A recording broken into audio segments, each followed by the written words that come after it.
In this video, I will be answering the question of how many countries there are. If you just want a single answer without any context, then it's 206. If you want to understand where this comes from though, then that's what the rest of this video is for. The question is a subjective one, which means that a definitive answer does not exist. Instead, the answer depends on your interpretation.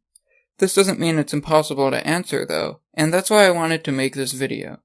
Other people have covered this subject in the past, but I feel like there's still a lot more to talk about. Also, I want to give a clear and concise answer along with sufficient explanation and consistent categories. Also, it's possible that I may have made mistakes in this video, so to avoid being misinformed, please just check the top of the description for any corrections or clarifications. So to put it simply, there are 5 main categories of countries. These are United Nations countries, unrecognized countries, constituent countries, associated territories, and dependent territories. There is some overlap between these categories, but for the most part, they're distinct. The United Nations is an international organization whose goal is to unite all the nations in order to get closer to world peace. If you want to be seen as a legitimate independent country, then joining the UN is probably one of the first things you want to do. This isn't always the case though. As an example, for the longest time, Switzerland was not part of the UN, but they did finally join in 2002. Currently, the United Nations officially recognizes 195 countries. These can be categorized into 193 full members and 2 observers. The full members include most of the countries that you can probably think of, like the USA, China, India, the UK, Russia, Japan, Germany, Brazil, and many more. They also include island nations that most people have never heard of, like Nauru, Sao Tome and Principe, and St. Vincent and the Grenadines. The 2 observers are the Vatican City and Palestine. They're different than the full members because they don't get to vote in the United Nations General Assembly. Instead, they only get to observe. In the case of the Vatican City, it doesn't even have 1,000 people, and the only reason it still exists is to serve as the home of the Catholic Church after its predecessor, the Papal States, was conquered during the unification of Italy. Eventually, it was allowed to exist again, but the only territory it got to keep was Vatican Hill. In the case of Palestine, they're an observer because they have an ongoing conflict with Israel, and currently have most of their land illegally occupied by Israel. They applied for full membership in 2011, but it became clear that the USA would use their veto power to prevent this, so instead Palestine became an observer.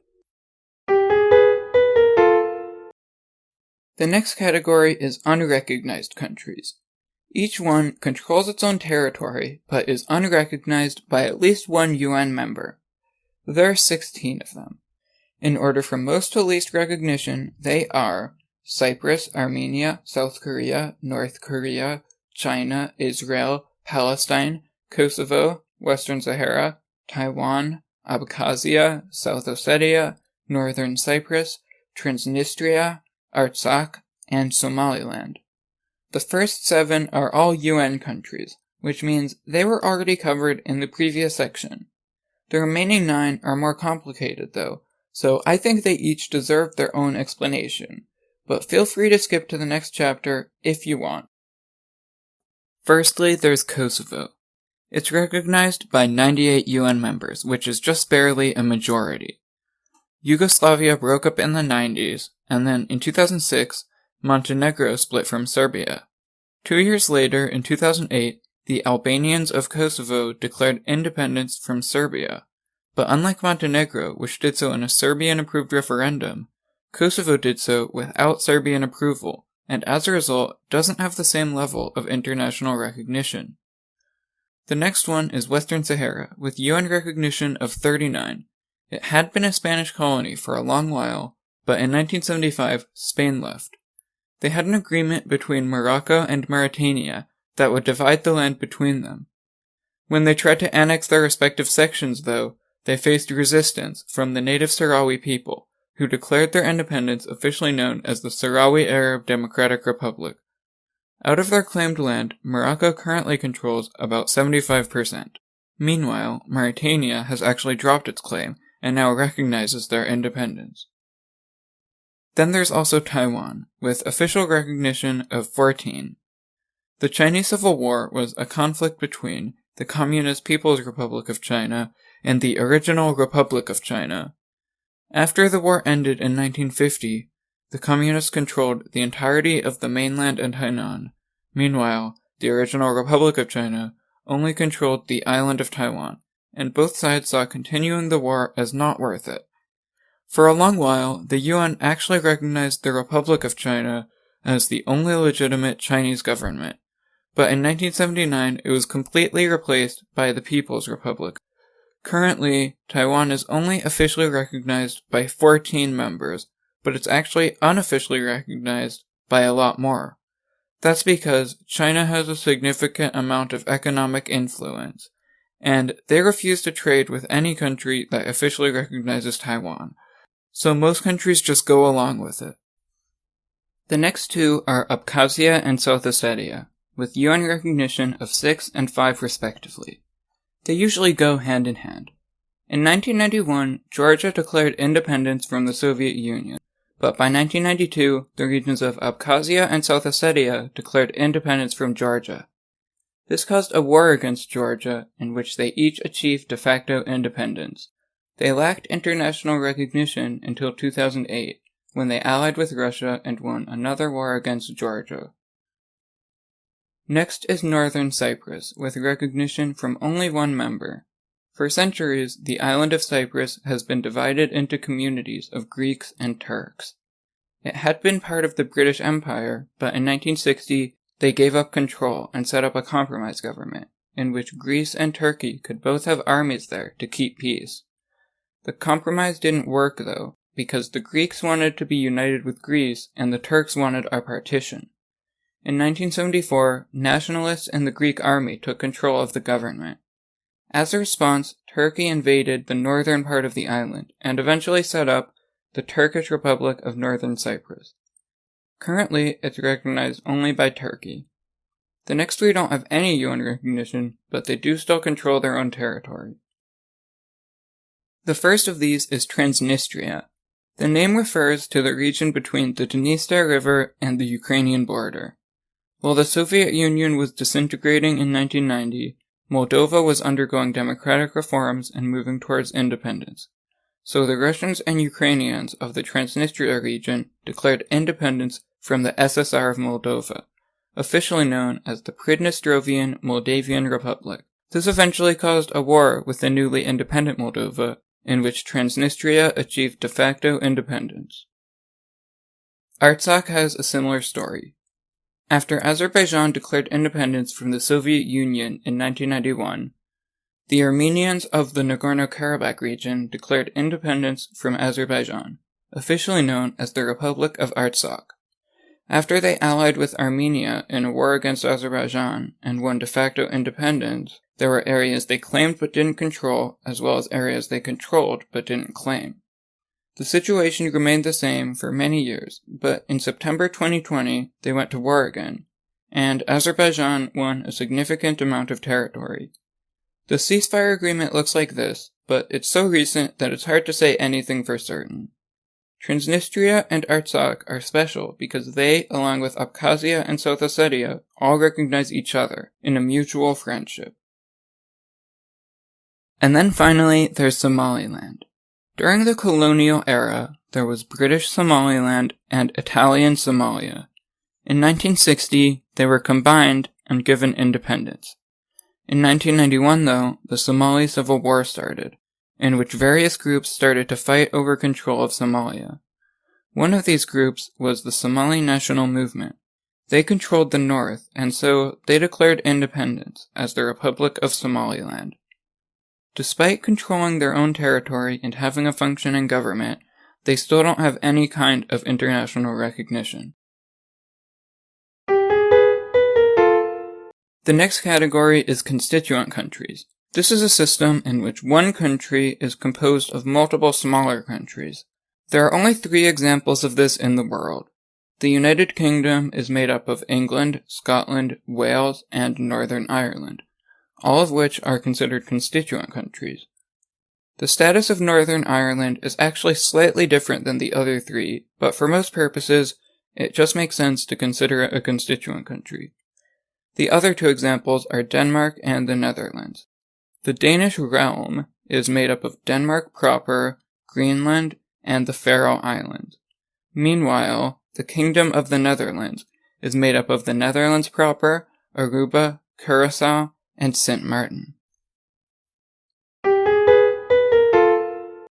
The next category is associated territories. This is when a territory is associated with a much larger and more powerful country. The more powerful country provides services, money, and defense, but the associated territory still has some degree of autonomy and is physically separated. There are only 5 associated territories in the world, and they all happen to be Pacific Island territories.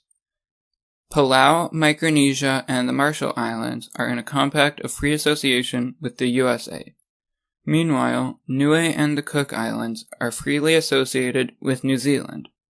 The American ones are all United Nations members, but New Zealand's ones are not. Finally, there are dependent territories. They're very similar to associated territories, but have slightly less autonomy. The main difference is that associated territories are usually considered separate from whatever country they're associated with, but dependent territories are considered to be part of that country. They're similar to other subdivisions like states, provinces, departments, or autonomous cities, except not on the same level of representation. Most of the time, they're the remains of various colonial empires that were not granted independence for one reason or another. It's hard to classify them because each one is different, but the most internally consistent interpretation is that there are 38 of them. Instead of listing all of them, I will just go over the most relevant ones. China has the special administrative regions of Hong Kong and Macau, which are under a system known as One China, Two Systems, in which they have much more economic freedom and freedom in general compared to the rest of the country. Hong Kong used to be a British colony, but in 1997 they gave it back, but under the condition that it would keep its economic freedom for 50 years. Macau has a similar story, but was a Portuguese colony. Denmark has the Faroe Islands and Greenland, which are simultaneously dependent territories and constituent countries, as previously discussed. It's the same case for the Netherlands, which has Aruba, Curaçao, and Sint Maarten as both dependent territories and constituent countries. The British constituent countries are not dependent territories, though. France has New Caledonia and French Polynesia, along with several other dependent territories. Keep in mind that these don't include Guadeloupe, Martinique, French Guiana, Réunion, or Mayotte. Those are all overseas departments of France, which puts them on the same level as the departments of mainland France.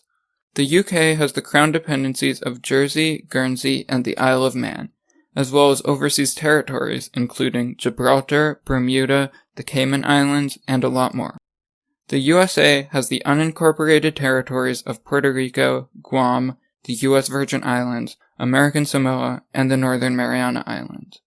The other countries with dependent territories are Australia, Norway, Finland, and New Zealand, which has the dependent territory of Tokelau, in addition to the previously mentioned associated territories. That concludes the main 5 categories that could be considered countries. The chart on screen now explains which ones are part of which categories. With the various connections, it looks like this. To answer the question of how many there are, though, only the numbers are necessary, as can be seen on this chart. To find your answer, just add up the numbers that are within the categories you include. For example, if you only count the full UN members, you can see that they add up to 193. If you then add the observers, you get 195. Some people include only some of the unrecognized countries, usually Kosovo, Taiwan, and Western Sahara. That would look like this and result in 198. In my experience, this is the most common interpretation. Adding in the rest of the unrecognized category gets you to 204. Then adding in the associated territories, you get 206. This interpretation is also a common one, and this is the interpretation that I think makes the most sense, so my answer is 206. That's because although many of these are unrecognized, they do still control their own territory. Whether or not you support them doesn't really matter, because ideas may affect the future, but control of territory is what affects the present, and as it happens, they do behave independently. As for when the level of control is blurry, you have to draw the line somewhere, and in my case, that would be between dependent territories and associated territories. You can still go further, though. Adding independent territories, you get 244. If instead you add constituent countries, it would look like this, and you would get 217. But you also have to subtract 3, because it would be redundant to count the big countries if you're also counting their constituent countries. So instead, you actually get 214. Including all of the possible countries on this chart results in a maximum of 247. The minimum answer that still makes sense would be 190. Which includes only the full UN members that aren't in free association. And here you can see a list of all those interpretations that I just mentioned. These 5 categories encompass all of the potential countries that you could count. But there's still more to talk about. There are a few extra categories that would really be a stretch to call countries, either because they have no land, don't claim to be independent, or don't qualify as sovereign states by any reasonable definition. They're still worth mentioning though, so I will briefly go over some of them. The Sovereign Military Order of Malta, not to be confused with the actual country of Malta, is a sovereign entity, but not a sovereign country. It's basically the successor to the Knights Hospitaller. They used to control the islands of Malta, but eventually lost the islands to the French and then British. Despite having no territory, the order does have diplomatic relations with many countries, but it doesn't claim to be a country itself. Another category is quasi-states and proto-states. They're sometimes autonomous regions, sometimes rebel militia groups, and often some mix of both. They control territory in some capacity, but the level of control they have is not quite on the level of full independence. The term for this is that they lack institutional cohesion, and so for that reason, they're pretty much never considered countries. These quasi-states are extremely difficult to categorize, so instead of trying to do that, I will just show the most notable ones on screen. They can usually be found in active war zones, but not always. They might develop into independent countries with institutional cohesion, or they might not, but until that happens, they're just considered proto-states. And then there are even micronations. This is when individual people attempt to claim land and set up their own country, but they aren't taken seriously by pretty much anyone. Examples include Sealand, Liberland, and the Kingdom of North Sudan. This video was made in July 2021, and so sometime in the future, the information presented will become outdated. Countries have come and gone in the past, and this pattern likely won't fully stop anytime soon. For example, the Bougainville region of Papua New Guinea recently voted for independence in a referendum, and it's likely that they will gain independence soon. There are also independence movements in other places, including Hong Kong, Tibet, East Turkestan, Kurdistan, Catalonia, Scotland, and many other ones, especially in Russia and Myanmar. Some countries might also combine. For example, the East African Federation is a proposed unification of Rwanda, Burundi, Tanzania, Kenya, Uganda, and South Sudan.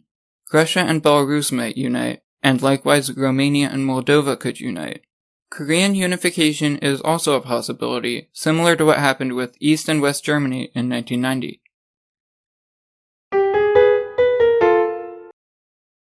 In conclusion, my answer is 206, but the most common one, in my experience, is 198. Any of the ones on screen are generally acceptable, but I would advise against adding any proto-states so that your list doesn't become an inconsistent mess. And with that, we've reached the end of the video. Thank you so much for watching. This is my first video, so I would really appreciate any suggestions about how I can make better videos. Of course, don't forget to like and subscribe, but the most helpful thing you can do is to comment ideas for videos I should make in the future. That will help motivate me and give me a sense of purpose. So thank you again for watching, and I will see you in the next video.